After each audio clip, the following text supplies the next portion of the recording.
How's it going, everybody? Texas Man here. Hope that you guys are having a wonderful day. Happy 4th of July to all of you that celebrate it. And if you guys would, please subscribe if you guys haven't already. Also, head over to Twitch. Follow me there at Douglas447. I stream there at least once a week on Twitch at Douglas447. And as always, we're going to be talking positives and negatives, talking about the new Despicable Me movie that just came out yesterday.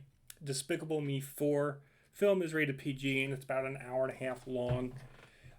I've already talked about here on the channel Despicable Me 1, 2, and 3. I haven't done the two prequel Minion films. I will eventually get to those eventually. This film just, it feels more like a sequel to Despicable Me 2. So if you didn't see the third one, you can watch this film without seeing the third one and still enjoy it. It does take place after the events of the third film, but I didn't think the third film was all that special. It basically was just a long introduction to Gru's brother, and that was it. This film kind of just. It doesn't feel like a mission. I'm sorry, it doesn't feel like a Despicable Me film. It feels more like a Mission Impossible movie with the Despicable Me characters living in that world, if that makes any sense. It's a spy espionage thriller. It's got a revenge plot, and then it's got a bunch of other references and Easter eggs to other films and other film franchises that are honestly better. The scene literally, I mean, the film has an opening scene that is lipped straight off of 007 Quantum of Solace. It's got a reference to the train scene from Spider Man 2. It's got these mega minions, and they're basically like Fantastic Four and X-Men characters. I mean, you've got Mr. Fantastic, you've got Cyclops.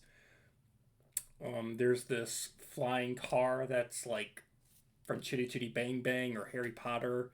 You've got an ending scene where the kid, breaks out of his mental cuckoo state and helps defeat the bad guy with his dad. So it's kind of like Return of the Jedi, but kind of backwards, if that makes any sense. And it feels more like a superhero film than a Despicable Me movie. And I honestly thought they were going to be done with the Despicable Me franchise after the third one. I liked the first two a lot. The third one kind of just felt kind of unnecessary, and that's how I feel about this film as well. Is it feels unnecessary. It's a very cookie cutter revenge plot. We have to get to a safe house, have new identities. That never works, and the bad guys show up at the end doing some sort of revenge plot. And at the end of the day, everybody's safe, everything's okay and good. And there's this ending musical number, and we get to see all of the villains from the first three Despicable Me films in it. I guess some of the villains from the two Minion films are in it as well at the end in this maximum security prison. And they do this big dance number. And so it's kind of a cool tie in to see all the characters from the past five movies in this film. But that's just about it. This film is just, it's referencing things that have happened in the past. It's doing references and Easter eggs to better franchises. And this film just feels like a conglomeration of better things smashed together. Does the humor and the jokes work? Sometimes some of them work fun and cute.